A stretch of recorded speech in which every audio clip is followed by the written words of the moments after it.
Hi hello friends, പുതിയൊരു സ്റ്റോറിയിലേക്ക് എല്ലാവർക്കും സ്വാഗതം. അങ്ങനെ നമ്മുടെ ശ്രീകാന്ത് ആണെങ്കിൽ ആകെ പേടിച്ച് വിറച്ചിരിക്കുകയാണേ. നമ്മുടെ സാബു സാറിൻ്റെ ആ ഒരു പഞ്ചറാക്കിയിട്ടേക്കണ ആ ഒരു ശരീരമൊക്കെ കാണുമ്പോൾ ഇനി തന്നിലേക്കാണോ ഇനി അടുത്ത ഊഴം എന്നുള്ള ഒരു ആശങ്ക നമ്മുടെ ശ്രീകാന്തിനുണ്ട് കേട്ടോ. അപ്പോൾ വേദയോട് ഈ കാര്യങ്ങളൊക്കെ പറയുമ്പോൾ വേദ പറയുന്നുണ്ട്, ഇനി ഞങ്ങൾ രണ്ടുപേരും ഒരുമിച്ചായിരിക്കും പണികൾ തരാൻ പോകുന്നത്, കാര്യങ്ങളെല്ലാം ഒന്ന് കലങ്ങി തെളിയിക്കാൻ പറ്റുമെന്ന് നോക്കട്ടെ എന്നൊക്കെ പറയുമ്പോൾ അതായത് ശ്രീകാന്തിന് മനസ്സിലാകാണ്. അപ്പോൾ വേദയും വിക്രമും ഒന്നിച്ചാണെന്നും വിക്രം എവിടെയാണുള്ളതെന്നും ഒക്കെ ഉള്ള കാര്യങ്ങൾ ശ്രീകാന്തിന് ഏകദേശമൊക്കെ പിടികിട്ടുകയാണ് കേട്ടോ. അപ്പോൾ ശ്രീകാന്ത് ആണെങ്കിൽ വാസുവിനെ വിളിച്ച് എരിപിരി കയറ്റുന്നൊക്കെ ഉണ്ട്. വാസുവിനോട് പറയുന്നുണ്ട്, നമ്മുടെ വിക്രം പണി തുടങ്ങിയിട്ടുണ്ട്, അവൻ്റെ വീട്ടുകാരെ പോലീസ് സ്റ്റേഷനിൽ കൊണ്ടുവന്ന് തല്ലിച്ചതിന് അവൻ ആ സാബു സാറിനെ പഞ്ഞി കിട്ടിയിരിക്കുകയാണ്. എന്നാൽ സാബു സാറിനോട് ചോദിച്ചിട്ട് പുള്ളി പേടിച്ച് വിറച്ചിട്ട് ഒന്നും തന്നെ പറയുന്നില്ല. ഒരു ആക്സിഡന്റ് സംഭവിച്ചു എന്നാണ് പറയുന്നത്. അതുകൊണ്ട് അവനെ അങ്ങനെ വെറുതെ വിട്ടിട്ട് കാര്യമില്ല എന്ന് പറയുമ്പോൾ വാസുവൻ പറയുന്നുണ്ട്, എൻ്റെ മകൻ മൺമറിഞ്ഞ ആ ഒരു നിമിഷം മുതൽ ഞാൻ അവനെ തിരക്കി നടക്കുകയാണ്, അവൻ എൻ്റെ കയ്യിൽ കിട്ടുന്നില്ല, നോക്കട്ടെ, അവനെ എന്തായാലും തീർത്തു കളയാൻ ഞാൻ ഒരു കോടതിക്കും ഒരു പോലീസിനും ഞാൻ അവനെ വിട്ടുകൊടുക്കില്ല. എൻ്റെ മകൻ അനുഭവിച്ച ആ ഒരു വേദന അവനും അറിയണം, ഞങ്ങൾ ഇന്ന് അനുഭവിച്ചുകൊണ്ടിരിക്കുന്ന വേദന അവൻ ഇഞ്ചിഞ്ചായി അറിയണം. അവൻ്റെ വീട്ടുകാരെ തൊട്ടാൽ അവൻ വരുമല്ലോ, അപ്പോൾ ഞാൻ അവൻ്റെ വീട്ടുകാർക്കിട്ട് തന്നെ പണി കൊടുത്തോളം അവിടെ ഇന്ന് ഞാൻ പോകുന്നുണ്ട് എന്നൊക്കെ ഇങ്ങനെ പറയാൻ കേട്ടോ. ഇത് കേൾക്കുമ്പോൾ ശ്രീകാന്തിന് ഒരു ആശ്വാസവും ഒരു സമാധാനവും ഒക്കെ ആകുകയാണ് കേട്ടോ. അങ്ങനെ പിന്നീട് വാസു പിന്നീടും നമ്മുടെ മാഷിൻ്റെ അടുക്കലേക്കൊക്കെ ചെല്ലുന്നുണ്ട് കേട്ടോ. എന്നിട്ട് ഭീഷണിപ്പെടുത്തുന്നൊക്കെ ഉണ്ട് ആ ഒരു കാര്യങ്ങൾ. പക്ഷേ ആ ഒരു കാര്യങ്ങളൊന്നും തന്നെ കമലാമ്മയോ മാഷോ വേദയോട് പറയുന്നില്ല കേട്ടോ. കാരണം വേദയോട് പറയുമ്പോൾ വേദയാണെങ്കിൽ അത് വിക്രമിനോട് പറയുമല്ലോ. അപ്പോൾ വിക്രമാണെങ്കിൽ പ്രതികാരം തീർക്കാനായിട്ട് വാസുവിൻ്റെ മുൻപിൽ ചെന്ന് പെടുവോ, അല്ലെങ്കിൽ വാസുവൻ ആ സമയത്ത് തൻ്റെ പ്രതികാരം തീർക്കുകയൊക്കെ ചെയ്ത് വിക്രമിൻ്റെ ജീവന് എന്തെങ്കിലും ആപത്ത് വരുമോ എന്നൊക്കെയുള്ള ഭയം കൊണ്ട് നമ്മുടെ മാഷും കമലാമ്മയും വാസുവൻ വീട്ടിൽ വന്ന കാര്യങ്ങളൊന്നും തന്നെ പറയുന്നില്ല കേട്ടോ. അങ്ങനെ വിക്രം ഈ കാര്യങ്ങളൊന്നും തന്നെ അറിയുന്നില്ല കേട്ടോ. പിന്നീട് കാണിക്കുന്നത് വേദയാണെങ്കിൽ ദർശനയും കൂട്ടി തെളിവുകളെല്ലാം ശേഖരിച്ച് നമ്മുടെ വിക്രമാണെങ്കിൽ കുറ്റവിമുക്തനാണെന്ന് തെളിയിക്കുകയാണ് കേട്ടോ. ഇതേ സമയത്ത് ഇതിൽ തൻ്റെ ഏട്ടനും കൂടെ പങ്കാളിയാണെന്ന് മനസ്സിലാക്കുന്ന നമ്മുടെ വേദയാണെങ്കിൽ ഏട്ടൻ്റെ മേൽ കുറ്റം ചാർത്താൻ വേണ്ടിയിട്ട് ഒന്ന് ഭയക്കുകയും ഒന്ന് മടിക്കുകയും ഒക്കെ ചെയ്യുന്നുണ്ട് കേട്ടോ. എത്രയെന്നൊക്കെ പറഞ്ഞാൽ വ്യക്തബന്ധമല്ലേ, അതുകൊണ്ട് തന്നെ വേദയുടെ മനസ്സ് അനുവദിക്കുന്നില്ല കേട്ടോ.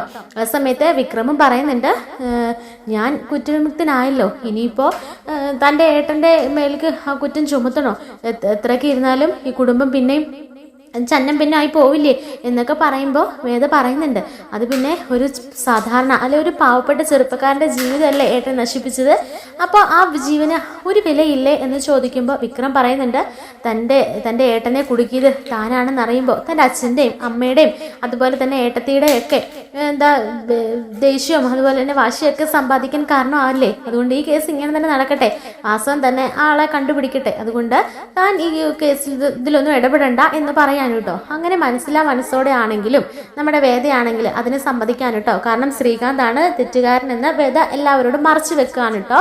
അങ്ങനെ നമ്മുടെ വിക്രമാണെങ്കിൽ കേസിൽ നിന്നും രക്ഷപ്പെടുകയും ചെയ്യുന്നുണ്ട് കേട്ടോ. അങ്ങനെ പിന്നീട് കാണിക്കുന്നത് തിരികെ വീട്ടിലേക്ക് ചെല്ലുകയാണ് നമ്മുടെ വിക്രമും വേദയും കൂടെ.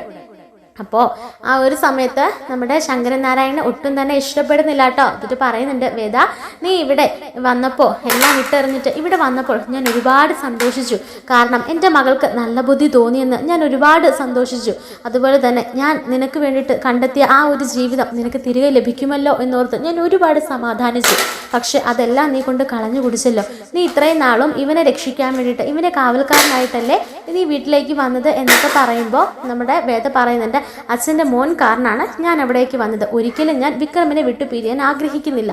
പക്ഷെ വിക്രമിൻ്റെ അച്ഛനെ തട്ടിക്കൊണ്ടുപോയി അതുപോലെ തന്നെ വിക്രമിൻ്റെ അച്ഛനെ വെച്ച് എന്നെ ഭീഷണിപ്പെടുത്തുകയായിരുന്നു അച്ഛൻ്റെ മോൻ ചെയ്തത്, അതായത് എൻ്റെ പുന്നാരയേട്ടൻ.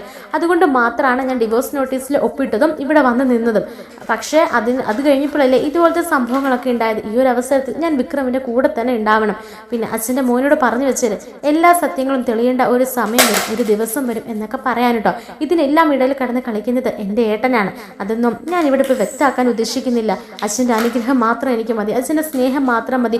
അച്ഛനൊരിക്കൽ എന്നെ തിരിച്ചറിയും. ഈ വിക്രം കുറ്റവിമുക്തന് എല്ലാവരും കൂടെ കുറ്റം ചാർത്തപ്പെട്ട ഈ ഒരു വിക്രമില്ലേ, ഇത് തെറ്റുകാരനല്ല. അതുകൊണ്ട് തന്നെ ഈ മനുഷ്യൻ എൻ്റെ കഴുത്തിൽ താലി കെട്ടി അന്ന് മുതൽ ഇന്ന് വരെ ഇനി എൻ്റെ മരണം വരെ വിക്രം മാത്രമായിരിക്കും എൻ്റെ ഭർത്താവും എൻ്റെ എല്ലാം എന്നൊക്കെ പറഞ്ഞിട്ട് അവിടെ നിന്നും പോകുകയാണ് കേട്ടോ നമ്മുടെ വേദയും വിക്രമും കൂടെ. അപ്പോൾ ഇതെല്ലാം അറിഞ്ഞിട്ട് ശങ്കരനാരായണൻ ആകെ കലിപ്പിച്ച് നിൽക്കുകയാണേ. കാരണം ഒട്ടും പ്രതീക്ഷിക്കുന്നില്ല നമ്മുടെ ശ്രീകാന്ത് ഇങ്ങനെയൊക്കെ ചെയ്യുമെന്ന്. അങ്ങനെ ശ്രീകാന്തിൻ്റെ കാര്യങ്ങൾ വീട്ടിൽ സംസാരിക്കുമ്പോൾ ഉടനെ തന്നെ വർഷ വന്നിട്ട് പറയുന്നുണ്ട്, അച്ഛൻ വിചാരിക്കുന്ന പോലൊന്നും അല്ല, വേദ കാര്യങ്ങളൊക്കെ ഒന്ന് അച്ഛനെ ഇച്ചിരിയോട് കൂട്ടി പറഞ്ഞാണ്. അവളുമായിട്ട് അച്ഛൻ തെറ്റി നിൽക്കുന്നത് കൊണ്ട് തന്നെ ഏട്ടനുമായിട്ടും അച്ഛൻ തെറ്റാൻ വേണ്ടിയിട്ട് അവൾ കാര്യങ്ങളൊക്കെ ഒന്ന് ഇതായിട്ട് പറഞ്ഞാണ്. ഒരിക്കലും ഏട്ടൻ അങ്ങനൊന്നും ചെയ്യില്ല. എന്നിട്ട് പറയുന്നുണ്ട്, ശരിയാണ് വേദ അവനെ എല്ലാം വിട്ടെറിഞ്ഞിട്ട് ഇവിടേക്ക് വരണമെന്ന് ഏട്ടൻ ഒരുപാട് ആഗ്രഹിച്ചു, അതുകൊണ്ട് ഏട്ടൻ എന്തെങ്കിലും ചെയ്താലേ ഉള്ളൂ, അതുകൊണ്ട് അച്ഛൻ ഏട്ടനോട് ക്ഷമിക്കണം എന്നൊക്കെ പറഞ്ഞിട്ട് നമ്മുടെ ശ്രീകാന്തിൻ്റെ പക്ഷം പിടിച്ച് സംസാരിക്കുന്നുണ്ട് കേട്ടോ വർഷ. ആ ഒരു സമയത്ത് ശങ്കരനാരായണൻ പറയുന്നുണ്ട്, എന്തിനു വേണ്ടിയിട്ടാണെങ്കിലും ഒരു പ്രായമായ മനുഷ്യനെ തട്ടിക്കൊണ്ടു പോവുക, എന്നിട്ട് തടവിലാക്കുക, അതൊക്കെ അത്ര നല്ല കാര്യങ്ങളൊന്നും അല്ല എന്നൊക്കെ പറഞ്ഞിട്ട് ശങ്കരനാരായണൻ ദേഷ്യത്തിൽ അങ്ങനെ പോകുന്നുണ്ട് കേട്ടോ. അപ്പോൾ തിരികെ വീട്ടിലെത്തുന്ന ശ്രീകാന്തിനോട് നമ്മുടെ വർഷ കാര്യങ്ങളൊക്കെ പറയുമ്പോൾ ശ്രീകാന്ത് പറയുന്നുണ്ട്, എന്തായാലും ബാക്കി കാര്യങ്ങളൊന്നും അവൾ പറഞ്ഞില്ലല്ലോ, അത് തന്നെ വലിയ കാര്യം എന്ന് പറയുമ്പോൾ എന്ത് കാര്യമാണ് ബാക്കിയുള്ളത് എന്നൊക്കെ ഇങ്ങനെ ചോദിക്കുമ്പോൾ ഒന്നും തന്നെ പറയുന്നില്ല കേട്ടോ ശ്രീകാന്ത്. പിന്നെയും വർഷ ശല്യപ്പെടുത്തുമ്പോൾ ശ്രീകാന്ത് സത്യങ്ങളെല്ലാം തുറന്നടിക്കാൻ കേട്ടോ. വരുണിന്റെ കൊലപാതകത്തിൽ തനിക്കുള്ള പങ്കും എല്ലാ കാര്യങ്ങളും ശ്രീകാന്ത് തുറന്നടിക്കുകയാണേ. ഈ ഒരു സമയത്ത് വർഷ ആകെ ഭയന്ന് നിൽക്കുകയാണ് കേട്ടോ. എന്നിട്ട് പറയുന്നുണ്ട്, ഈ കേസ് എങ്ങനെ പോലീസുകാരിനെ നിങ്ങളെ വല്ലതും വന്ന് അറസ്റ്റ് ചെയ്യുമോ, ഇനി കേസുമായിട്ട് ആരെങ്കിലും മുൻപോട്ട് പോകുമോ, അതൊന്നുമല്ല വാസവൻ എങ്ങാനും സത്യങ്ങൾ അറിഞ്ഞാൽ പിന്നെ നിങ്ങളുടെ ജീവൻ ബാക്കി കാണുമോ എന്നൊക്കെ ആലോചിച്ച് വർഷയ്ക്കും ആകെ ടെൻഷൻ ഉണ്ട് കേട്ടോ. ആ സമയത്ത് എന്തായാലും വേദ സത്യങ്ങളൊന്നും തുറന്നു പറഞ്ഞ് നമ്മുടെ ഭാഗ്യം, അല്ലെങ്കിൽ അച്ഛൻ എപ്പോഴേ നമ്മളെ ഇവിടെ നിന്ന് അടിച്ചിറക്കിയാനെന്ന് പറയാണ്. അങ്ങനെ പിന്നീട് കാണിക്കുന്നത് ഈ ഒരു കാര്യങ്ങളെല്ലാം കേട്ടുകൊണ്ടിരിക്കുകയായിരിക്കും കേട്ടോ നമ്മുടെ ദീപ്തി. അങ്ങനെ ദീപ്തി ആകെ മനസ്സുടഞ്ഞു പോകുകയാണേ. അങ്ങനെ തൻ്റെ ഏട്ടനാണ് തൻ്റെ പ്രിയപ്പെട്ടവനെ കൊന്നതെന്ന് മനസ്സിലാക്കുന്ന ദീപ്തി ആകെ തകർന്നു പോകുകയാണ് കേട്ടോ.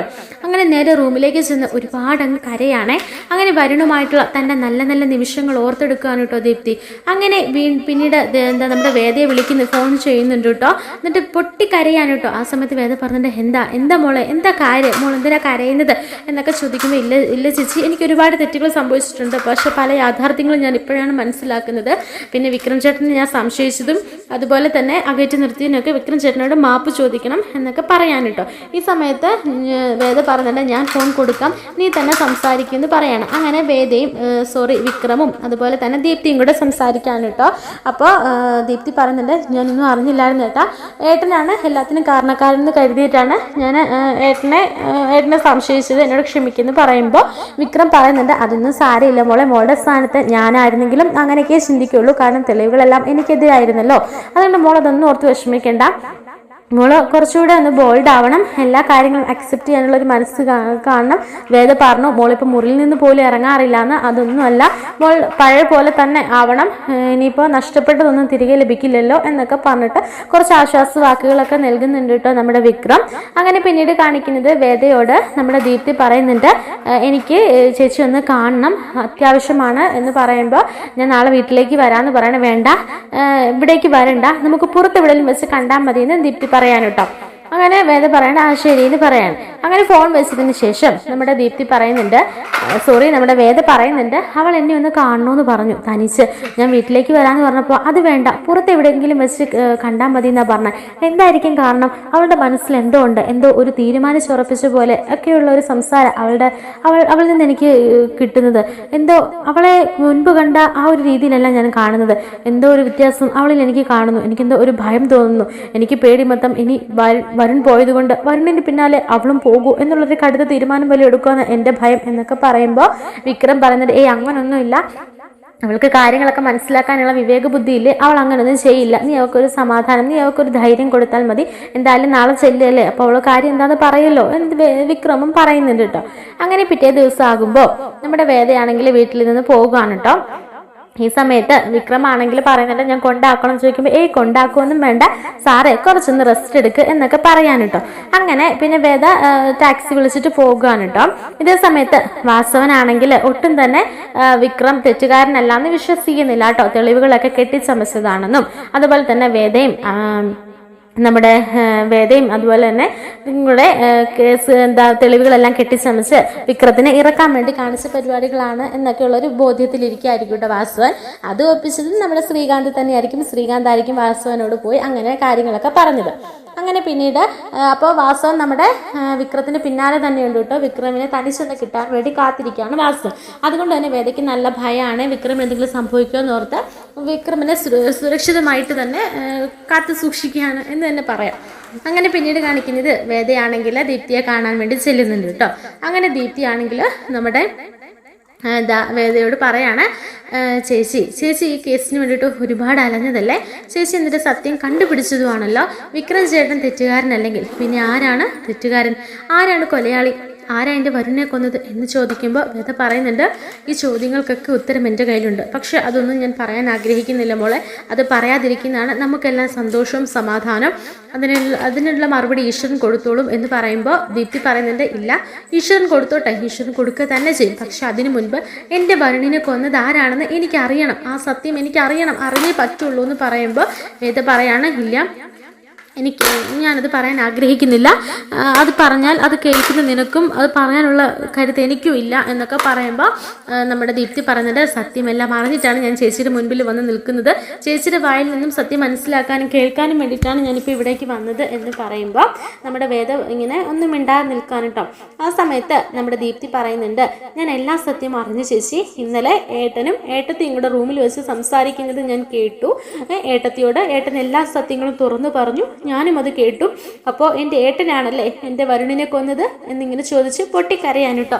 ആ സമയത്ത് എന്ത് പറയണം ഏത് പറയണം എന്നറിയാതെ ദീപ്തി ഒന്ന് ആശ്വസിപ്പിക്കാൻ പോലും കഴിയാതെ വല്ലാത്തൊരവസ്ഥയിൽ നിൽക്കുന്ന വേദനയാണ് കേട്ടോ കാണിക്കുന്നത്.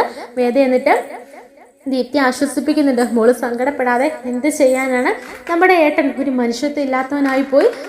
ഏട്ടൻ പറയുന്നത് നമ്മുടെയൊക്കെ നല്ല ജീവിതത്തിന് വേണ്ടിയിട്ടാണ് ഏട്ടൻ ഈ കാട്ടിക്കൂട്ടുന്നത് എന്നൊക്കെയാണ് ഏട്ടൻ പറയുന്നത്.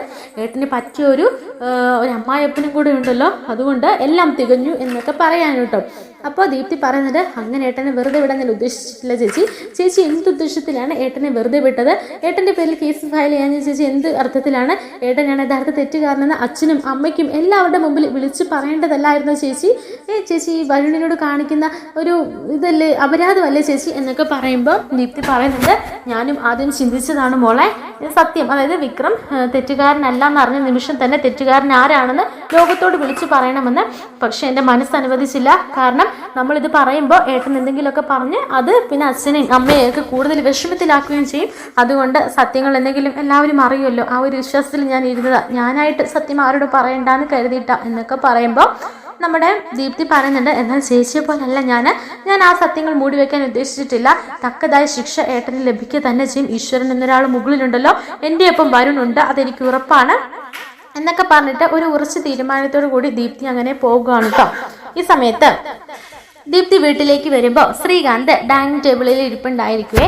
ആഹാ, നീ എവിടെ പോയതാടി എന്ന് ചോദിക്കുമ്പോൾ ആ ചോദ്യത്തിന് ഒരു മറുപടി പോലും കൊടുക്കാതെ ദീപ്തി അങ്ങനെ ഉള്ളിലേക്ക് കയറി പോകുമ്പോൾ നമ്മുടെ ശ്രീകാന്ത്, കണ്ടോ അമ്മേ, അവളോട് ഞാൻ ചോദിച്ചിട്ട് അവൾ ഒരു പട്ടിയുടെ വില പോലും തരാതെ അവൾ കയറി പോയത് കണ്ടോ, അവളുടെ ചേച്ചിയെ കണ്ടിട്ടല്ലേ അവൾ പഠിക്കുന്നത്, അവൾ തോന്നിയ ദിവസം പോയതല്ലേ, അതുപോലല്ലേ അവളും എന്നൊക്കെ ഇങ്ങനെ കുറ്റപ്പെടുത്തുമ്പോൾ നമ്മുടെ അമ്മ ചോദിക്കുന്നുണ്ട്, എന്താ ദീപ്തി ഇവൻ ചോദിച്ചത് കേട്ടില്ലേ, അതോ നീ കേൾക്കാത്തതാണോ എന്നൊക്കെ ചോദിക്കുമ്പോൾ അമ്മയ്ക്ക് എന്തെങ്കിലും എന്നോട് അറിയാനുണ്ടെങ്കിൽ അമ്മ അത് ചോദിച്ചു, ഞാനതിന് മറുപടി കൊടുക്കും, അച്ഛനാണെങ്കിലും ചോദിച്ചോട്ടെ അതിന് ഞാൻ മറുപടി കൊടുക്കും, എനിക്കൊരു ചേച്ചിയുണ്ട്, ചേച്ചിയാണെങ്കിലും അല്ലാതെ ഒരാൾക്ക് മറുപടി കൊടുക്കേണ്ട ആവശ്യം എനിക്കില്ല എന്ന് പറഞ്ഞിട്ട് അങ്ങനെ അരിശത്തോടെ കയറി പോകുകയാണേ.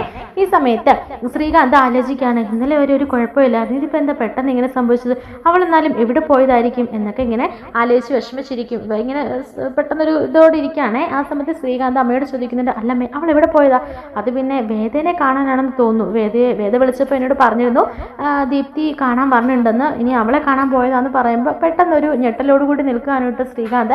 കാരണം ഇനി വേദ ദീപ്തിയോട് സത്യങ്ങളൊക്കെ തുറന്നു പറഞ്ഞിട്ടുണ്ടായിരിക്കോ, അതായിരിക്കും ദീപ്തിയുടെ ഈ ഒരു മാറ്റം എന്നാലോചിച്ച് ശ്രീകാന്ത് ഒന്ന് ടെൻഷൻ അടിക്കുന്നുണ്ട്. അങ്ങനെ വർഷയെ നോക്കുമ്പോൾ വർഷയ്ക്ക് ഒരു ഭയമൊക്കെ തോന്നുന്നുണ്ട് കേട്ടോ.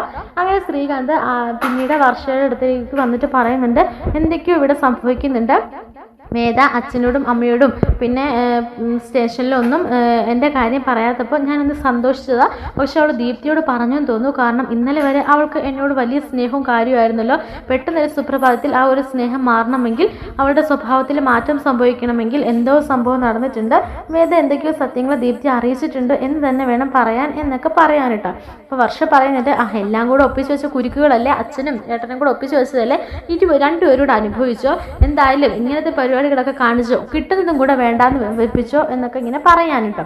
അങ്ങനെ പിന്നീട് ശ്രീകാന്ത് ഫോൺ ചെയ്യുകയാണെ. ആ സമയത്ത് എന്താ ദീപ്തി അതുവഴി പോകുമ്പോൾ ദീപ്തി എന്ന് വിളിക്കുമ്പോൾ ശ്രീകാന്തിന് ഒരു മൈൻഡ് പോലും ചെയ്യാതെ ദീപ്തി അങ്ങനെ പോകുകയാണ് കേട്ടോ. അങ്ങനെ പിന്നീട് കാണിക്കുന്നത് നമ്മുടെ വർഷ കുഞ്ഞിനെ കുറുക്കൊക്കെ ഉണ്ടാക്കാൻ വേണ്ടി താഴേക്ക് പോയ സമയത്ത് ശ്രീകാന്ത് നല്ല ഉറക്കമായിരിക്കും കേട്ടോ റൂമിൽ. ഈ ഒരു സമയത്ത് ദീപ്തി ആണെങ്കിൽ ഒരു കത്തിയൊക്കെ കയ്യിൽ സൂക്ഷിച്ചിട്ടുണ്ടായിരിക്കുവേ. അങ്ങനെ ആ കത്തിയുമായിട്ട് ശ്രീകാന്തിൻ്റെ മുറിയിലെത്തുകയാണ് കേട്ടോ. അങ്ങനെ ശ്രീകാന്ത് ഉറങ്ങിയെന്ന് ഉറപ്പ് വരുത്തിയതിന് ശേഷം ആ ഒരു കത്തിയെടുത്ത് ആഞ്ഞു കുത്താൻ നോക്കുമ്പോൾ ശ്രീകാന്ത് പെട്ടെന്ന് കണ്ണ് തുറക്കുകയാണ് കേട്ടോ.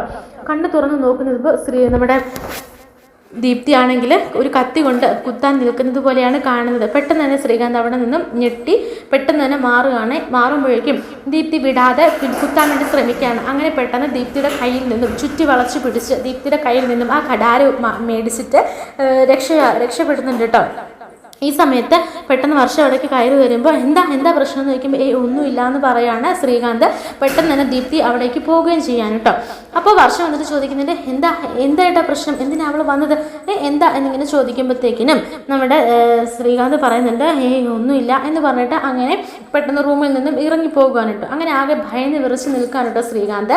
പെട്ടെന്ന് തന്നെ വർഷയുടെ അച്ഛനെ രാവിലെ പോയി കാണുകയാണ്. എന്നിട്ട് പറയുന്നുണ്ട് ദീപ്തി തന്നെ കൊല്ലാൻ ശ്രമിച്ചു എന്നും ഇനി താൻ ഒട്ടും സേഫ് അല്ല, വീട്ടിൽ നിന്ന് തന്നെ തൻ്റെ മരണം ഉറപ്പിക്കാൻ ആളുകളുണ്ട്, അതുകൊണ്ട് ഞാൻ ഒട്ടും സേഫ് അല്ല, ഞാൻ എന്താ ചെയ്യേണ്ടത്, ഞാൻ ഇവിടെ നിന്നൊന്ന് മാറി നിന്നാലോ എന്നൊക്കെ ചോദിക്കാൻ കേട്ടോ. അപ്പോൾ നമ്മുടെ ചന്ദ്രശേഖരൻ നമ്മുടെ ശ്രീകാന്തിനോട് പറയുന്നുണ്ട് എന്തായാലും കാര്യങ്ങളൊക്കെ ദീപ്തി അറിഞ്ഞു, അതുകൊണ്ട് ഇനി അവിടെ നിൽക്കുന്ന സേഫ് അല്ല. അല്ലെങ്കിൽ ഒരു കാര്യമുണ്ട്, തൻ്റെ പെങ്ങളല്ലേ കരഞ്ഞ് കാല് പിടിച്ച് എന്തെങ്കിലുമൊക്കെ കള്ളത്തരങ്ങൾ പറഞ്ഞ് താൻ ഇതിൽ നിന്ന് ഊരാൻ ശ്രമിക്കുക, അതേ നടക്കുകയുള്ളൂ എന്നൊക്കെ പറഞ്ഞ് ബുദ്ധി പറഞ്ഞു കൊടുക്കാൻ കിട്ടും. അങ്ങനെ ശ്രീകാന്ത് പിറ്റേന്ന് ദീപ്തിയുടെ റൂമിലേക്ക് ചെല്ലുമ്പോൾ ഇറങ്ങിപ്പോയിക്കണം എൻ്റെ റൂമിൽ നിന്ന് എന്ന് പറഞ്ഞ് ദീപ്തി ഷൗട്ട് ചെയ്യുമ്പോൾ മോളെ അതല്ല, ഞാനൊരു കാര്യം പറയാൻ വന്നതാ എന്ന് പറഞ്ഞിട്ട് ഈ കുറ്റം മുഴുവൻ SIയുടെ തലയിൽ കെട്ടിച്ചുമത്തുകയാണ് കേട്ടോ. പിന്നെ ശ്രീനിവാസനും കൂടെ, അതായത് ഈ ഇലക്ഷൻ നടക്കുന്നത് കൊണ്ട് തന്നെ ജനങ്ങളുടെ ശ്രദ്ധ തിരിക്കാനും പിന്നെ സിമ്പതി വാങ്ങിച്ചു കെട്ടാനും ഒക്കെ വേണ്ടിയിട്ടുള്ള കാട്ടിക്കൂട്ടലുകളാണെന്നൊക്കെ വരുത്തി തീർത്ത് ശ്രീകാന്ത് ഇതിലില്ല എന്നും സാബുവിൻ്റെ നല്ലൊരു ഫ്രണ്ട് മാത്രമാണ്, അതുകൊണ്ട് എനിക്കിതിലൊരു പങ്കില്ല എന്നിങ്ങനെ വരുത്തി തീർക്കുകയാണ് കേട്ടോ. ഇത് കേൾക്കുമ്പോൾ നമ്മുടെ ദീപ്തി വിശ്വസിക്കുന്നില്ല എങ്കിൽ പോലും എന്നിട്ട് വർഷേച്ചിയോട് ഇയാൾ പറയുന്നതെല്ലാം ഞാൻ കേട്ടിരുന്നു എന്ന് പറയുമ്പോൾ മോളെ അതല്ല യഥാർത്ഥ സത്യം, ഞാൻ ഒരിക്കലും അവനെ കൊല്ലാനോ അല്ലെങ്കിൽ ഒന്നും ഞാൻ പറഞ്ഞിട്ടില്ല, ഞാൻ അവരുടെ ഒപ്പം ഉണ്ടായിരുന്നു എന്നുള്ളത് സത്യമാണ്, പക്ഷേ ഇതിലൊന്നും ഒരു പങ്കാളിയല്ല ഞാനെന്നൊക്കെ പറയാണ്. ഞാൻ നിൻ്റെ ഏട്ടനല്ലേ, നിനക്ക് എങ്ങനെ എന്നെ കൊല്ലാൻ കഴിയുന്നു, കുഞ്ഞുനാളിൽ നിന്നെ എടുത്തുകൊണ്ട് നടന്നതല്ലേ, നീ തമ്മിൽ എത്ര വയസ്സ് വ്യത്യാസമുണ്ട്, നിന്നെ ചെറുപ്പത്തിൽ എൻ്റെ കൈ കിട്ടുമ്പോൾ ഞാനല്ലേ നിന്നെ വളർത്തിയത് എന്നൊക്കെ പറഞ്ഞ് സിമ്പതി പിടിച്ച് വാങ്ങാനുണ്ട് ശ്രീകാന്ത്. അങ്ങനെ പിന്നീട് ദീപ്തിയും ശ്രീകാന്തിനോട് ഒരു മനസ്സലിവ് തോന്നിട്ട് ശ്രീകാന്ത് അല്ലായിരിക്കാം എന്നുള്ള വിശ്വാസത്തിൽ പിന്നെ അതങ്ങ് വിടുകയാണ് കേട്ടോ.